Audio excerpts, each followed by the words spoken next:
This is Alex, and I'm one of the original contributors to both Velodrome and Aerodrome. I started, professional journey very young, working in politics and campaigns, quit my job, had no plan exactly, but just started messing around, and one thing, led to another. Obviously, there's something extremely political about crypto in the sense that these are decentralized systems, these are coordination issues that we are solving. I had a good friend of mine, he told me, he was like, hey man, I'm quitting my job. I've made enough money just being a degen in DeFi to quit my job. And this is pandemic times and I wasn't happy in my job anymore. So I'm like, okay, I've actually got to start getting into this and figuring it out. Hooked me very early on was the idea that you could take things that in the real world require all of this infrastructure and weights, and you could abstract away all of that weight, all of that infrastructure, all of the costs associated with it. You could boil it down to code. Hello, welcome to the show, and can I start off with you introducing yourself? Yeah, hey, this is Alex, and I'm one of the original contributors to both Velodrome and Aerodrome. Fantastic. So I'd love to get into, or we're obviously going to get into Velodrome and Aerodrome in a bit, but I'm really curious about your background. I know you started off in politics in some aspect. Can you talk a little bit about that? Yeah, so yeah, my career journey, I think like a lot of folks who find their way into crypto, it's pretty twisty turny. I started my professional journey very young, working in politics and campaigns. Did that for a while, studied political science and history in college. But I think by the time I graduated, I'd already sort of spent years working in it. So only spent a little bit more time in it. I was pretty burned out. Ended up going to work in tech for a little while. Then went into sort of the agency and consulting world for a while, and then DeFi summer, like so many people, I just started playing around in crypto and DeFi, and that's really all I wanted to be doing. So quit my job, had no plan exactly, but just started messing around, and one thing, led to another. Um, how does that experience, initial career trajectory connect to crypto and what you're doing today? Yeah, I mean, I think it's actually really interesting because in some ways it feels like crypto is the like ultimate combination of those experiences. Obviously, there's something extremely political about crypto in the sense that these are decentralized systems. These are coordination issues that we are solving. These are systems by which it's all about individual participation, about rewards, and basically all the same sort of dynamics that you see in politics and campaigns. And I think you see a lot of the same great things about that, and you see a lot of the same things that are very challenging about that. So, like bringing my experience in from the political side of things, I think has been like very helpful. And then, of course, all my time in business and in technology, I've been extremely passionate about tech, since I was a young kid. So we're bringing all of that to bear, and yeah, I mean, I feel lucky to the extent that I had this kind of variety of experiences, because I think they've served me quite well in essentially the wild west of tech, of politics, of business, and all of these different components that now make up my day to day. Yeah. Well, you're the only person I've ever talked to that says their job is less stressful in crypto. um, but yeah, really interesting. And I think it's also cool the fact that really Velodrome and a lot of DeFi is kind of the most political frontier, in my opinion, Hmm. of crypto, right? Like I'm sure there are aspects to like NFTs or meme coins that are political or kind of like crowd based, but a very intricate system is taking place with the DeFi surrounding Velodrome and Aerodrome, and Yeah. I think it ends up being political, and we can get into that in a little bit. Um, Yeah. yeah, would love to hear about the start of your kind of DeFi journey. What did that look like? Why did you get into DeFi? And what were you kind of playing around with in the early days? Yeah, I mean, like a lot of folks, I think I had obviously been hearing about crypto for a long time, right? Before I had my sort of like aha moment. It didn't make sense entirely. I was wondering what my friends were doing, playing around with these magic internet coins. And eventually, though, I had a good friend of mine who basically was talking about his experience in DeFi summer, and he had a very comfy job. He had had a startup that was acquired. He was a director at a very nice Silicon Valley company, and he told me, he's like, "Hey man, I'm quitting my job. I've made enough money just being a degen in DeFi to quit my job." And this is pandemic times, and I wasn't happy in my job anymore. So like I'm like, okay, all right, I've actually got to start getting into this and figuring it out. So Mhm. you start small. Like I built like a gaming PC in the pandemic, and I was like, all right, well, let me try to turn this gaming PC into a Bitcoin mining rig, right? I Mhm. started mining some Bitcoin. And then it was like, what can I do with that Bitcoin? Well, you can deposit it into certain apps and you earn a bit of yield. Okay, so what other tokens can I get? Grab some Ethereum, bring it on chain, right?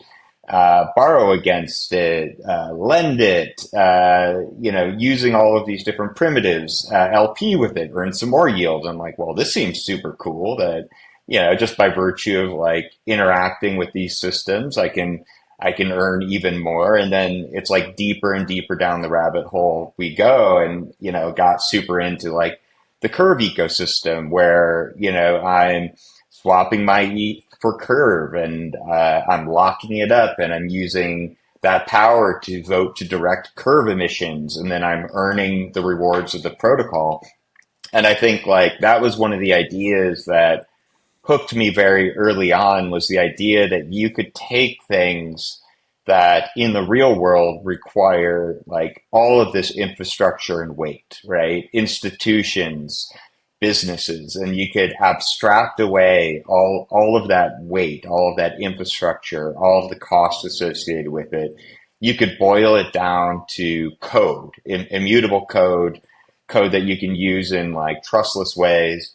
And by virtue of doing that, it means that the value that these systems create can be distributed now, not to like just a few people, right? And it's not being invested in like offices and HR departments and legal and all that sort of stuff. It's like that value is being distributed to participants, proportional to their participation.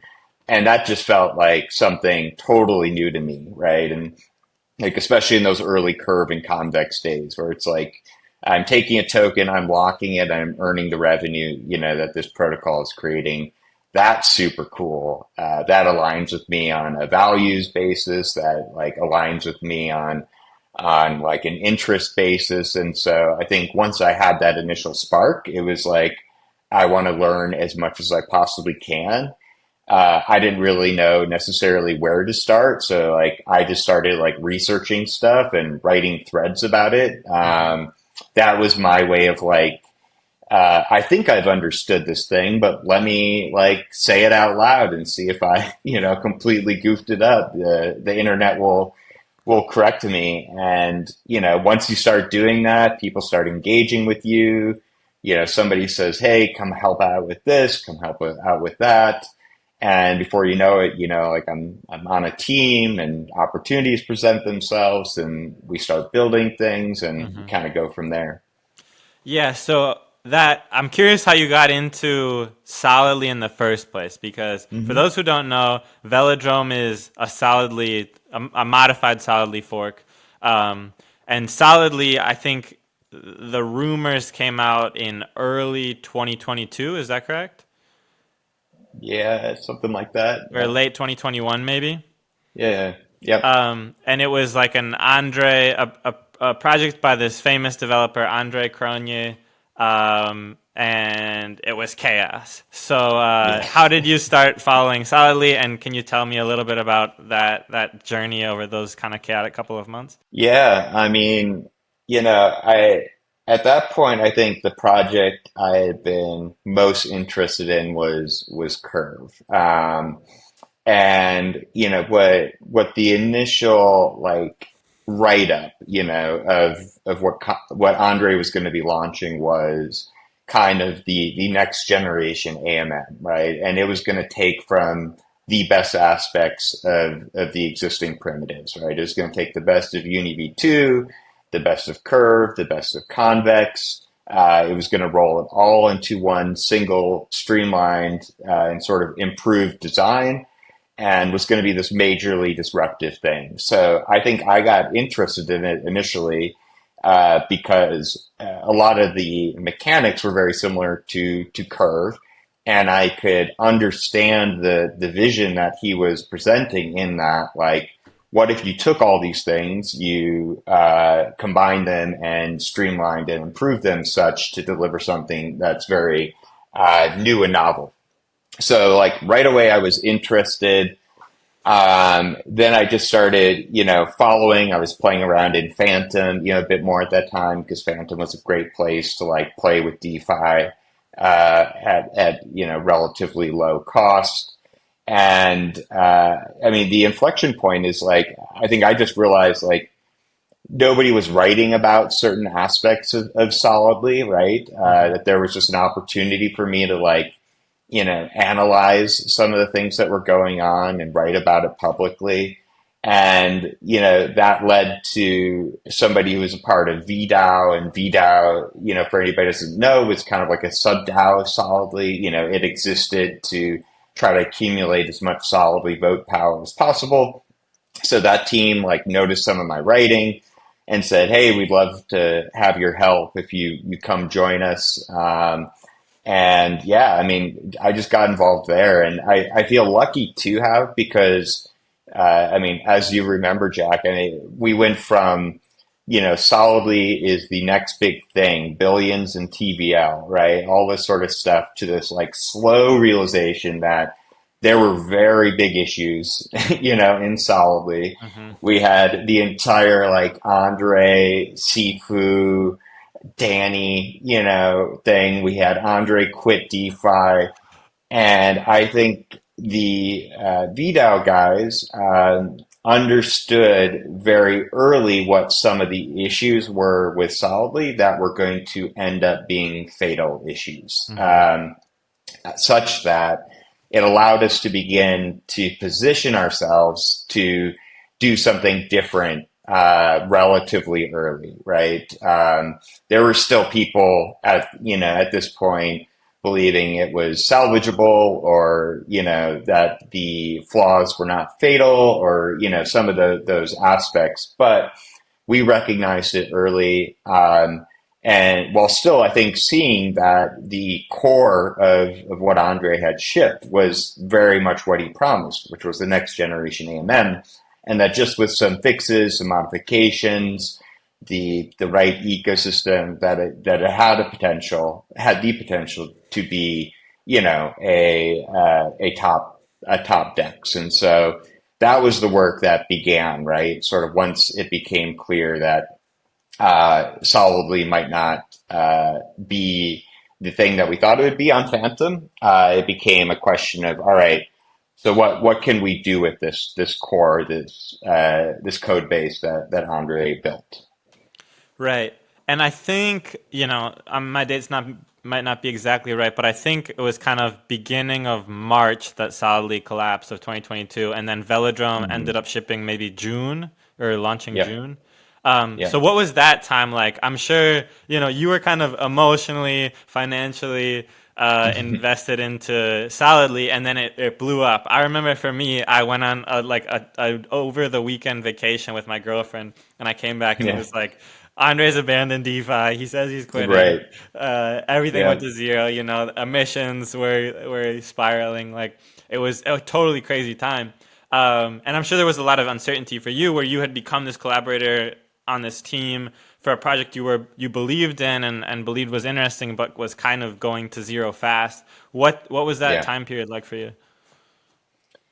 I mean, it was certainly stressful, and I think if you look at all of the people that were surrounding Solidly at that point, everybody sort of took different paths, and even people close to veDAO, took different paths because walking away is always an option in DeFi, right? And we know a lot of people who, the minute things become too challenging or the upside is difficult to see, they're just going to be happy to peace out, bounce, go find the next thing. Hmm.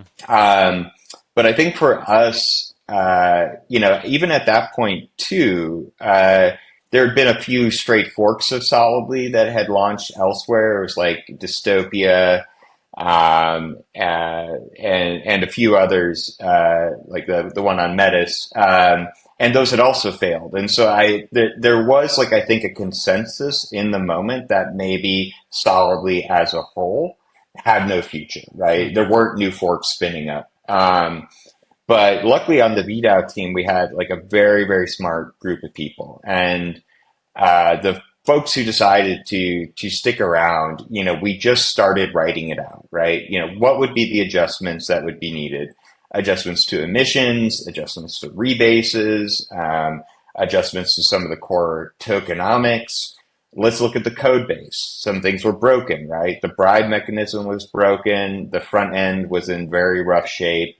And we said, okay, so if we make all these changes, do we believe the model can find success? And I think the minute that we decided that it could, right, and we modeled it out and we felt comfortable, I mean, then it seemed like all sort of upside, right? That we could take this thing, find the right partner, launch it in a place, and find success. And it's not to say that like that there weren't doubts or challenges along the way, especially since like the week we launched was the Luna collapse, right? And think about doing a liquid token airdrop for a new DEX at a moment where everybody's dumping every coin that they can maximally, not even knowing that the next few punches of like FTX and all that are just like a few months away, right? It was like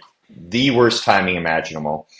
But we just really believe that if we placed a few key bets, that things would turn out, and that felt like the right thing to do. For us, that felt like the right thing to do just broadly for crypto, and certainly for like the broader veDAO community, right? Who was just as stranded as we were, with the side effects of sort of the collapse of Solidly. Right. So now we're finally at Velodrome, the story of how we got there. So I'd like you to take a sec to describe what Velodrome is, what are its Yeah. stakeholders, and kind of what does it do? Yeah, I mean, I think there's a few things to touch on. I mean, one goes back to just the original vision, right? That this is a DEX that combines the best of Curve, Convex, UniV2, and now UniV3 into a single streamlined design, right? It really does kind of build on some of the best primitives in DeFi to date, and puts them all into a very efficient wrapper. I mean, if you think about like using even the Curve ecosystem right now, or using some combination of Curve, Balancer, Uniswap, whatever, it's like it's kind of crazy that if you are a protocol looking to build, you might need to use like 4 or 5 different protocols. You might need to engage with 3 different sets of like tokenomics. You might have to do all this work versus like there just kind of being that one one-stop shop, whether you're looking for like a UniV2 style AMM, a Curve style AMM, a UniV3 style AMM, et cetera, et cetera. So we had the sort of basis of this really great DEX with great tokenomics design. So then the question was, I think, where do we launch it?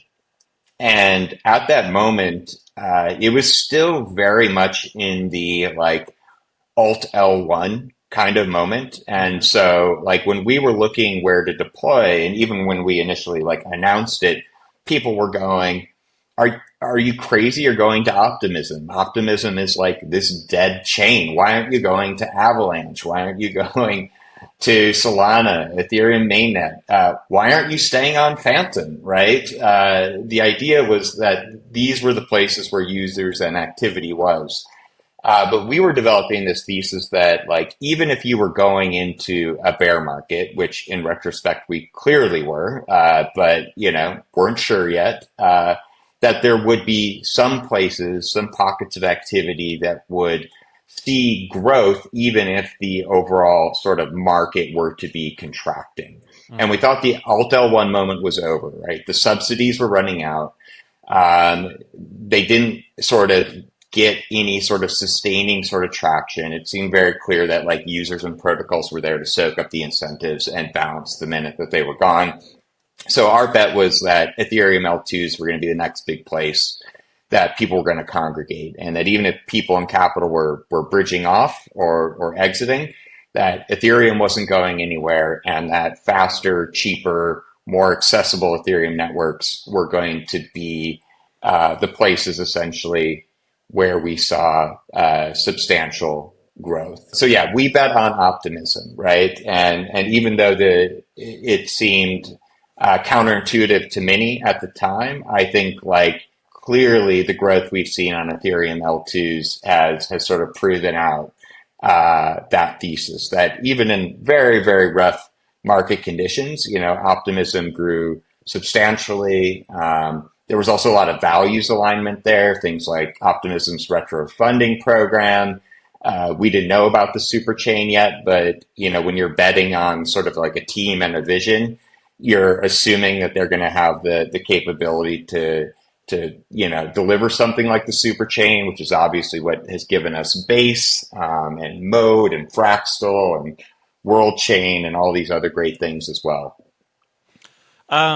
Excellent. How much I know Optimism, part of their strategy is around grants and giving out OP tokens. How much was that a factor in deciding to deploy on Optimism? I mean, at the point that we deployed, there was no token yet, and there were no grant programs. And so for us, it was really just about, we believed Ethereum L2s were going to be the place where there was substantial growth. We thought Optimism had sort of the best technology and values combination that had not yet been recognized that we thought would be. And everything else that came after that with, retro funding, with the launch of the OP token, et cetera, was just kind of like, I guess, a realization of their like leadership. We couldn't have predicted exactly what they'd do, but if you're betting on them, we assume that they'll probably do things like this, right? Mm-hmm. And then as far as the launch of Velodrome, you guys launched, tokenomics were quite different from the original Solidly, and it was also launched with an airdrop. Can you tell me about those decisions? Yeah, I mean, there was a lot that we wanted to emulate about the original Solidly launch, to the extent that this DEX is designed to be a public good for the ecosystem. So 90% of the initial distribution should go to the ecosystem, right? So similar to what Andre did on Phantom, every top protocol on Optimism got a VE NFT. The users of Optimism got a liquid airdrop, and then there was some liquid airdrop to users of other protocols, Curve users, got a liquid airdrop as well. And that was very much like from the ethos of like, this should be a public good. There was no selling of tokens. There's no VCs. There's no private sales. The team allocation was very, very small, relative to what you typically see. So the idea was right away, like, let's continue with that like ethos that Andre spawned, that this should be a public good for the ecosystem. The other big thing I think that was a change is uh, infamously, the solidly emission schedule was like this insanely front loaded thing, right? Just a crazy amount of the supply flowing out and then it dipping very fast and getting into tail emissions. And we went with an emissions model that is far more predictable, right? Where it's basically declining 1% every epoch, week over week. And we thought that like that level of predictability was very important too for participants to sort of gauge how they want to participate. Now, the challenging part about that, as I referenced, is that we were emitting, peak tokens and airdropping at the moment that like the market totally collapsed. So like it was brutal early on. And because we didn't raise any money, we also didn't have like any money. So, most of us spent months working on this thing without getting anything paid. And to the degree to which we had any like hope of token allocations, the token allocations were worth virtually nothing. And, there was some turnover in that time where there were people who just said, I gotta leave. I gotta walk away. And that's fine. But there was a core group of us who stuck around and kept making improvements and, working with all the protocols, working with the Optimism team, to build things up the way that they did. But I mean, yeah, if you don't have a shit ton of like resilience in you, don't launch a token in the midst of a market collapse would be my advice. Yeah, it's funny. I'm, just hearing the story, I'm trying to think like, is this the worst time token in the history of tokens, or is it the best time token of history of tokens? Yeah. And I think there's like, I don't know the answer there. Yeah, one thing about it though is it definitely separated the individuals and contributors who were like the intrinsically motivated people of like, I have reasons why I want this to work, beyond, the promise of immediate sort of financial gain.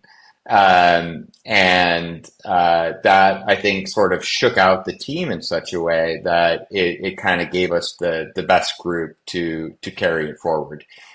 Crypto is full of mercenaries, right? Full of people who will just demand awesome sums of money or allocations up front. It's a very different group of people who will like work for nothing or next to nothing, on the hope of building something very special. And I think that's in the end the group that we got, and we've been better for it. I don't know if I would choose that, given all the pain and suffering, but I do think there were some benefits to it. Right. Speaking of kind of some of those mercenary actors, I know kind of figurehead, founding team member, Gabagool. There was a controversy early on. Can you tell us a little bit about that story? Yeah, yeah, it's funny. In recounting the story, I didn't even think of it. That memory's now so suppressed and buried. But yeah, I mean, when we talk about having like the right team, the right members in the mix, kind of at the lowest of the low point, of having no money, of having the market crash around us, the tiny bit of money that we had for bootstrapping, we again, we like had it an EOA, a shared EOA, which we should not have, right? And it was never intended to be in that EOA for long, but because of all the craziness, we kind of lost track of it. And one morning we woke up to that money, basically all of the money that we had to potentially support this project going into the future, having been drained and sent to Tornado. And I mean, this was absolutely heartbreaking. And again, luckily, we had a few team members who, rather than throwing up their hands and saying it's over, launched into a sort of rigorous investigation of what happened. And fortunately for us, GABA made some big mistakes. If you're going to commit a crime, should probably make sure you're really buttoned up in doing so.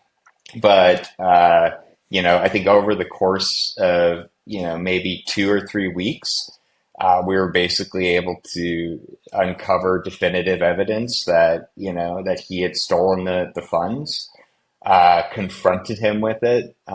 He publicly confessed to it. It was actually wild because even after we announced it, there was a ton of people who didn't want to believe it was him. He had this very like positive perception around him, and Hmm. people were just in denial. They thought the team stole it. They thought we were trying to frame him. I don't know what. Zach XBT, piped in because he reviewed all the evidence right before we went public and just said, yeah, it was him. That helped a little bit. But there were still people denying it until he basically posted a confession. And I mean, that's like such bear market vibes sort of stuff It was of like, insane. Gabagool, who was seen as successful, was seen as a positive actor, basically tried to rob his friends and tried to fuck over, any person that was like betting on this protocol and project succeeding. But insofar as these things go, it worked out as well as it could have in that we caught him. We drove him right out of DeFi. We recovered the funds, and then got back to work building. But no, I mean that was one of the hardest moments. There were so many moments, over the years where it felt like it could be over. It could be so much easier just to quit, where you're barely sleeping, you're stressed out, but you persevere through. And yeah, that was a bad one. It's kind of a remarkable story of resilience and perseverance hearing it. Like, as someone observing this, I felt like rugged, many Yeah, times yeah, throughout this. And then yeah, I know Velodrome ended up kind of being one of the best performing tokens of the bear market, and then Aerodrome has obviously been a tremendous success. So like the spark of Solidly has kind of made it through all of this. Really, thanks to this particular team. But yeah, man, it's crazy, and I remember seeing all that drama, and Gabagool was like an elementary teacher who was like advocating yeah, for public goods and stuff, and then it was like, oh, he stole yeah, $300,000 or something. So it's totally crazy. I do want to yeah, ask you about your opinions about Andre, the yeah. original founder of Solidly, and he controversially, well, I don't know how criminal or how much of a rug it really was, but that's to be debated. But he abandoned the project after just a couple of weeks. What Yeah. do you think of this person? I mean, I think Andre is like clearly like one of the godfathers of DeFi, right? The industry, the technology, the protocols, the things he's built, the things he's pioneered. Um, we have all collectively gained so much from that work, and obviously, like the core of Solidly was his work, right, and his thinking and his initial design. I think like Andre, to his credit, especially with Solidly, I think was pretty damn clear that like that it was a possibility that he would walk away, right? Is like don't buy this token. like this is 100% decentralized, at your own risk. And it doesn't matter how much you say stuff like that. People will ape, people will do things, and then, people will come lynch you for that. And I mean, I have mixed feelings about it. Like, I think the way in it which it went down, I think I said this at the time, it felt a bit irresponsible on Andre's part. But, having now been a builder, for like 2.5 years, like I can deeply relate to the feeling. I mean, especially when you've got Andre money, of just being like, all right, guys, I'm out. It's yours. Do whatever you want with it. So like I have like some empathy and understanding there. But I mean, mostly I'm grateful to Andre that like he built solidly. He open sourced it, and even though he walked away, like gave everybody else the opportunity to build on top of it. And it was like I guess a few months ago now when Andre started becoming a bit more active on Twitter again. He sent us like just a very nice note saying, it had not gone unnoticed that, the primitive that he built in Solidly was now the top AMM on two of the three top L2s, ETH L2s, right? And basically saying, nice work, guys, and, sorry I've given you a hard time at times. And anyway, it felt like such an honor, to hear something like that from Andre. But yeah, in the end, I'm very grateful for the work and the opportunity that he gave us. Yeah. Obviously, it has left a big mark on DeFi. Changing Yeah. lanes a little bit, how do you guys see Velodrome fitting into the super chain and just kind of like the L2 space in general? And then we can get into Aerodrome a bit with that as well. Yeah. Two things I would probably highlight. So, like over the growth and progression of Velodrome, right? We've added a lot, right? The V2 code base was a complete rebuild of the underlying solidly model. We've added things like Relay, which is like auto voting, auto compounding, similar to Vodium and the Curve ecosystem, but that's all built into the base layer. No one's taking fees or anything like that out of it. We've added Slipstream, which is Uni V3 style concentrated liquidity. And it's been very cool to see that this DEX is doing the things that we always thought it could, which is the undisputed TVL leader on Optimism, the undisputed volume leader on Optimism, the place where the whole ecosystem is incentivizing their liquidity. So really on all the measures of what makes a great DEX, right? It's been successful.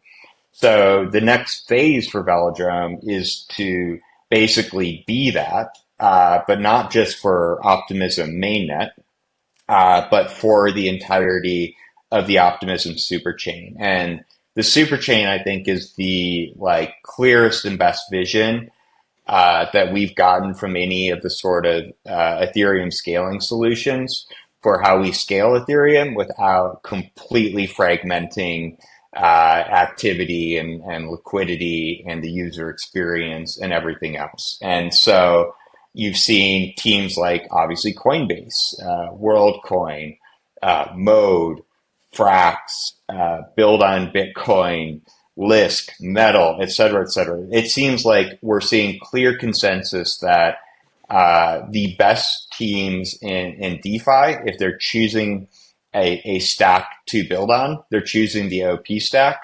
And the vast majority of them that are choosing the OP stack are choosing to participate in the superchain.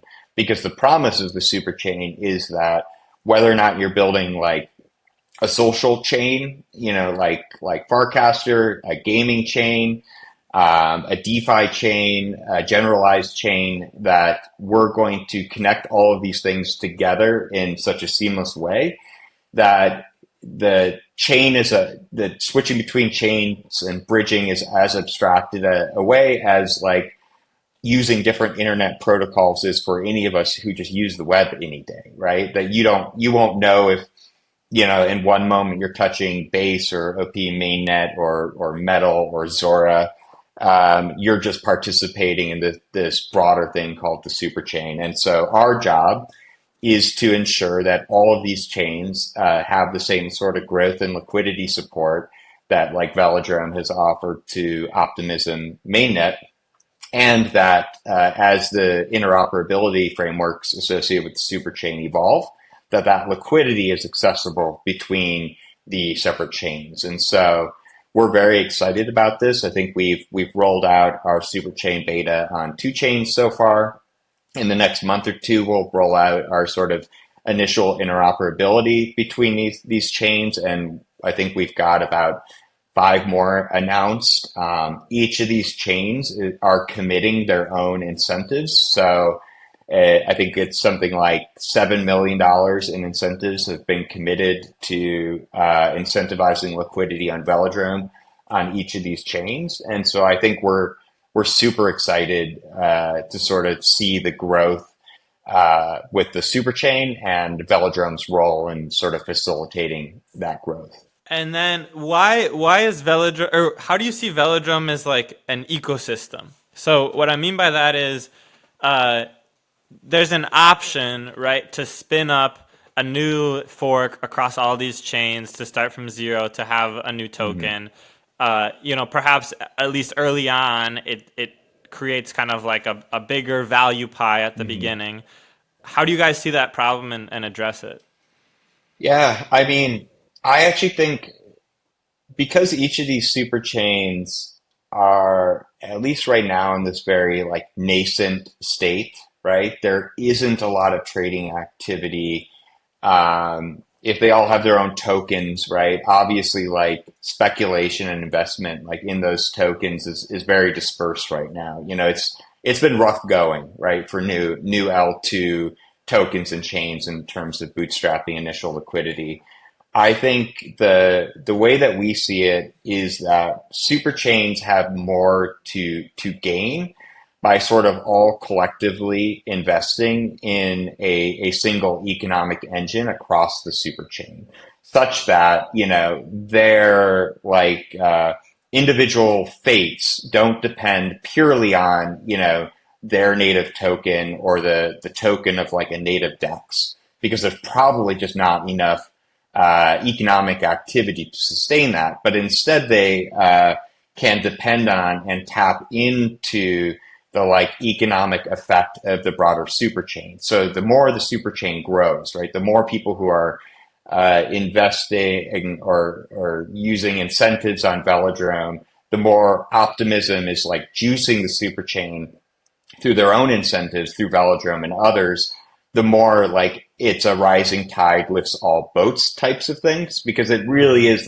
this situation right now where if you're going alone, I mean, just look at what's happening to Blast right now.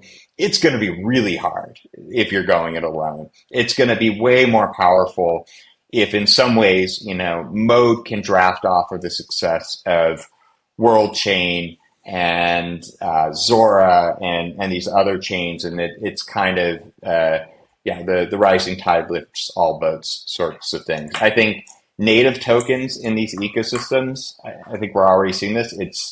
It's really hard for them because if there just isn't sufficient activity yet, it's kind of like a race to zero. So Alex, can you explain what Aerodrome is? Yeah, you can think of Aerodrome very similar to Velodrome, right?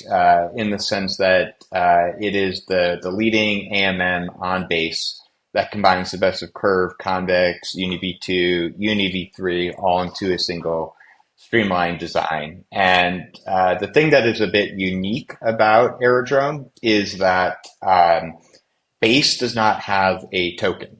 And I'm sorry if anybody listening to this is hoping that Base may have a token. I don't think Base is going to have a token. So Aerodrome fills a unique need in the Base ecosystem. Base uses Ethereum for gas. It uses the OP token for chain governance, basically upgrades and things like that. And it uses Aerodrome, or the Aero token, as sort of the ecosystem incentive token. And so there's going to be a lot of things on Base that will only be possible on Base. Coinbase is cooking up a lot. Their ambitions are huge for Base.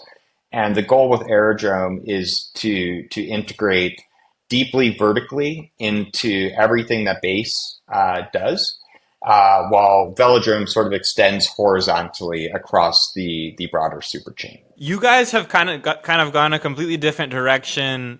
I think over the bear market, people have kind of soured a bit on these tokenomic kind of models that have a bazillion flying parts, stuff like that. Where that was kind of the core of what was interesting to a lot of participants in maybe 2020, 2021. Yeah. You guys have made the decision to kind of continually embrace this philosophy of, we think unique tokenomics is in aggregate adding value to our ecosystem. Yeah. A lot of people see tokenomics as, either Ponzi mechanics or, believe that tokens should just represent equity. What is this thesis, and why are you guys so contrary? Yeah. I mean, for us, it's just a matter of, this is what DeFi should be, right? I mean, let's just look at, like, when you're analyzing new tokens, right? What do you usually see? You see initial distributions that are skewed like heavily towards team and investors. And I think, I think pre-sales, I think private investment, I think all that sort of stuff, that is not DeFi. Those are essentially permission distribution mechanisms that benefit a few at the expense of the whole, right? It's very different than just giving away your token and giving everybody equal access to that. You see things like using permission mechanisms to direct value that the protocol creates, not to the token or to participants, but directly to teams. And usually it's with the promise that, hey, eventually we'll figure out a way to, like, get this stuff to you, right? We'll eventually figure out a way to get this value accrual to the token. But often those projects never even hit that phase, right? Some people make money because they sold the token and paid themselves with the proceeds. They took the revenue and paid themselves. VCs, because they got it at a discounted rate, had their opportunity to exit on the market. And in the end, like, protocol teams and VCs are all optimizing for those moments. They're not optimizing for, like, longevity. So, like, for us from the very beginning, it's like, how should it work? It should work that, like, the mechanisms for token distribution are the same and everybody has equal access to it. And that 100% of the value the system creates should flow back to the token as incentives. And if you are a team, the way in which you benefit from the system is by being a token locker like any other. There's no permission mechanism. And the worst thing you can do is take that value by dumping tokens you allocated yourself on LPs that you've, like, attracted to basically, like, absorb that sell pressure. So, like, it's funny because it's our, like, our clarity here, or, like, our path has made me just, like, look at tokenomics of other projects and just, like, have this, like, kind of, like, moral revulsion to it, because our system is just so clean. Like, even when things went really crazy on Aerodrome, I had people, in my DMs being like, "Hey, man, congrats, you made it," and all that sort of stuff. And I was like, dude, we didn't give ourselves any liquid tokens. Like the price of the token doesn't matter to me at all. Like, I didn't make it, like, in the way that, like, Mitch made it on Curve. I couldn't take, $10 million worth of tokens I had given myself and put them in a lending protocol and go buy some mansions. Like the only way that we benefit is if the system works, and our mechanism for benefiting is the same as any other person who locks their tokens up. And that is the sort of like alignment of incentives that I think this entire like ecosystem and industry was designed to create. I understand why we do things differently. I understand there are some models that it might be more difficult to replicate something like this than others. But yes, I'm incredibly proud of like the decisions that we've made. It helps me sleep at night. It helps keep the team focused on continuous like improvement and development and expansion, rather than like everybody looking over each other's shoulders at when some vesting date is going to hit and who's gonna dump on somebody else first. And yeah, it is a bit contrarian.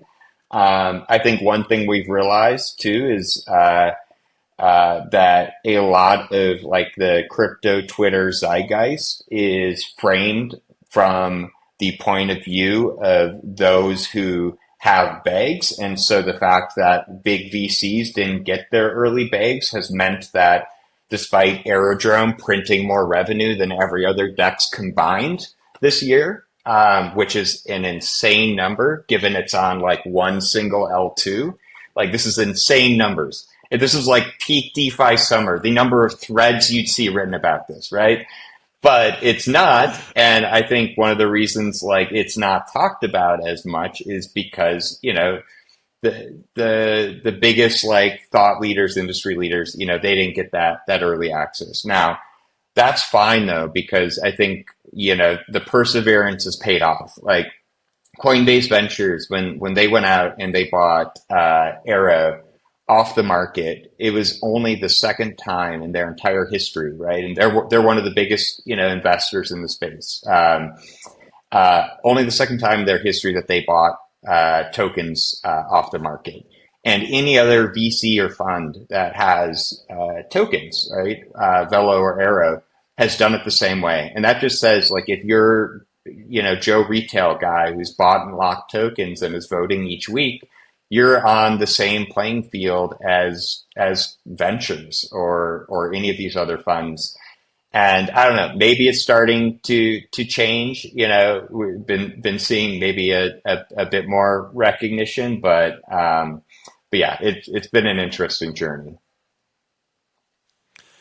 Yeah, I guess on one hand, the it's incredibly elegant to say, yeah, we lock our tokens, therefore our direct incentive is revenue, therefore we grow revenue, which grows the pie and theoretically grows the equity for token holders.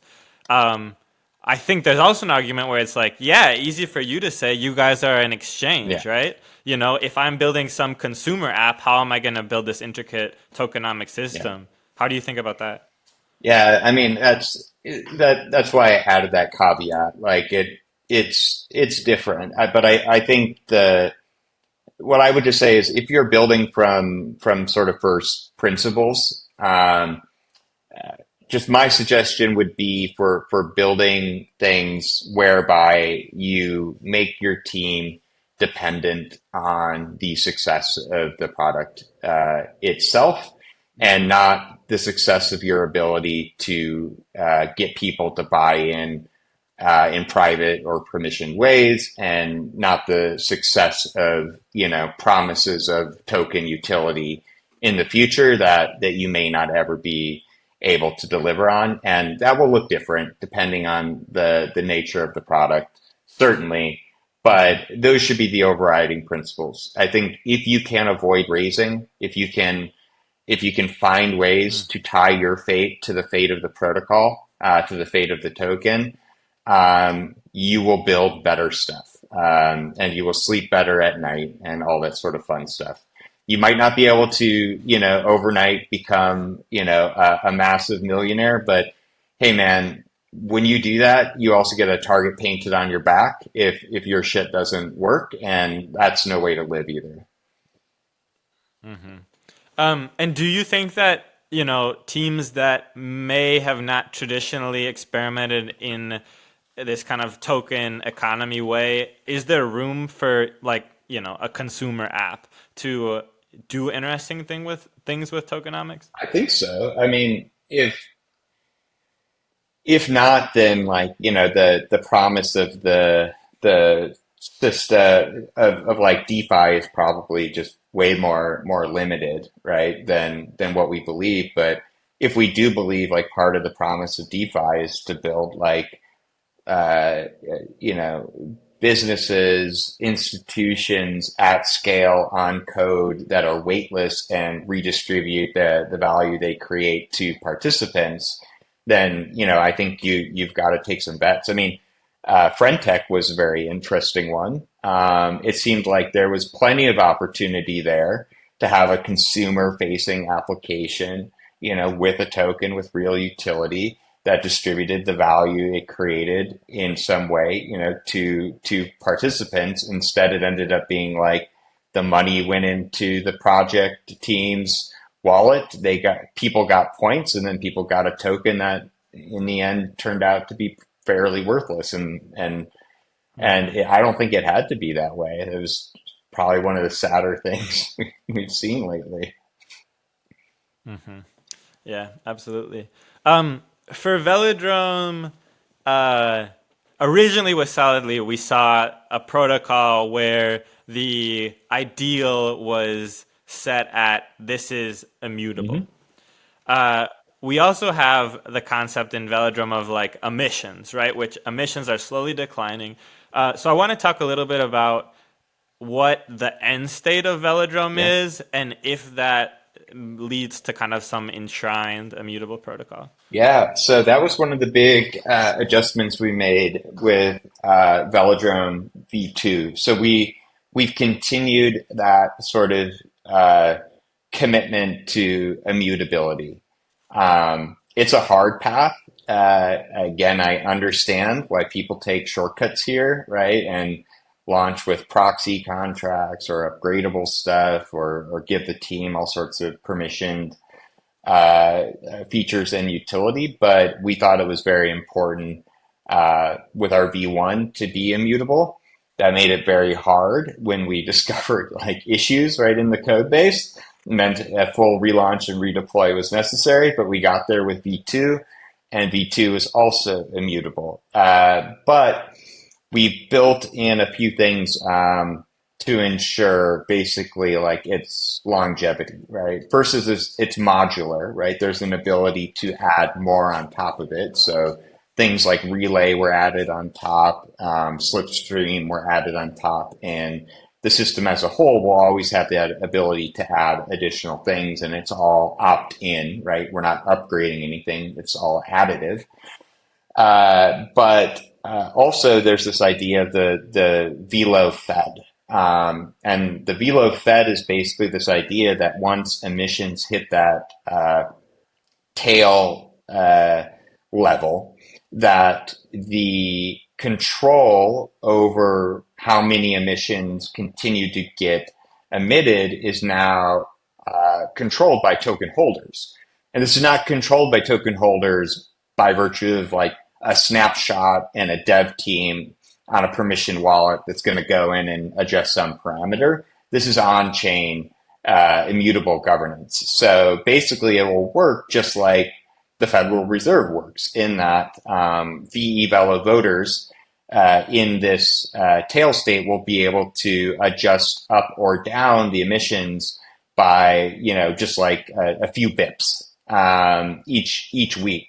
And what that allows the system to do is to respond to broader economic conditions. So you can imagine a state where growth across the super chain is explosive, right? New chains are popping up. We see more chains like Base that are going parabolic, and VE Velo voters say, hey, like economic growth is massively outpacing inflation, right, or new token emissions. So we want to dial that up to capture more of that economic growth. Or you could see like, I mean, God forbid we go through another bear market as brutal as the last one. You could see a moment where, hey, there just isn't much economic activity, and we're comfortable sort of like bringing those rates down, right? Again, in very small ways over time. And we think that creates like the conditions whereby through on-chain governance, through totally immutable systems, these protocols will be able to adjust to any sort of conditions, sort of, in perpetuity forever. Excellent. Yeah, that's a super interesting concept, and it's cool to hear that you guys are really thoughtfully thinking about that. What's the future of Velodrome in a couple words, and what are the goals of Velodrome on a many-year time frame? Yeah, I mean, I think for us, we've like only in the last few months, right, has Velodrome sort of topped Uniswap in volumes. And this is crazy because on just about every chain, well, you have a lot of different dexes, you have a lot of different primitives. The one thing you can always count on is in the end, Uniswap is still probably that top dex in volume terms. And one thing that I think just isn't universally recognized, and I've been a bit annoying about this on Twitter lately, is like people say, well, Uniswap's doing that without any incentives or any subsidization or blah, blah, blah, blah, blah. But Uniswap is highly subsidized. It's subsidized with hundreds of millions in VC dollars that support their operating costs. If they didn't have that money to support their operating costs, they would be taking a percentage of revenue from their LPs to pay themselves. And it's subsidized by their allocations of Uni tokens. And pretty much the only utility of Uni token to date is to dump it on LPs to pay operating costs or for VCs to pay back their investment, all that sort of stuff. And the clock's ticking on this, right? Because the vesting schedule is up this year. It's not a coincidence that now is when we're talking about fee switch. So Uniswap is about to enter a state where they are no longer subsidized, where some percentage of the revenue produced is going to have to go to the foundation or to labs or to token holders or some combination of those things. So we'll see Uniswap basically finally competing in an unsubsidized way. And in the meantime, people like us have done a lot of work on iterating different types of economic models. And so the fact that on Base and Optimism, Velodrome is beating Uniswap before they've even cut rewards to their LPs, I think makes it very exciting. I mean, like our ambition has always been to be number one. And most of Uniswap's, volume and dominance is still coming from Ethereum mainnet. And I think the next few years are going to see a shit ton of capital, LPs, and users move from mainnet, where Uniswap still has that sort of moat, to L2s, where they don't have any moat. They're already losing, right? And so what I'm most excited about is to see basically the weight of activity and capital and transactions and users in DeFi to shift from Ethereum mainnet and still send these alt L1s to ETH L2s. For us as like Velodrome and Aerodrome to service that scale, and to basically watch this evolution of the super chain and all the different people who are going to build on top of the super chain, continue to sort of roll out the interoperability, because I think that's getting us to way more, crypto and DeFi end games where, so much of the bad UX, is abstracted away. People are building interesting products. It's fast. It's cheap. I mean, we just saw the Base announcement, right? With Stripe using, Base I think we're getting there very, very quick. And so when I think about the future, it is about like the industry having moved on to L2s where we are dominant, and us continuing to extend that domination across like an increasingly connected and seamless Ethereum scaling solution in the super chain. Phenomenal. Seems like a great note to wrap things up on. Alex, thank you so much for your time. Thanks for your contributions to the space. Really appreciate Thanks it. so much, Jack. Good talking.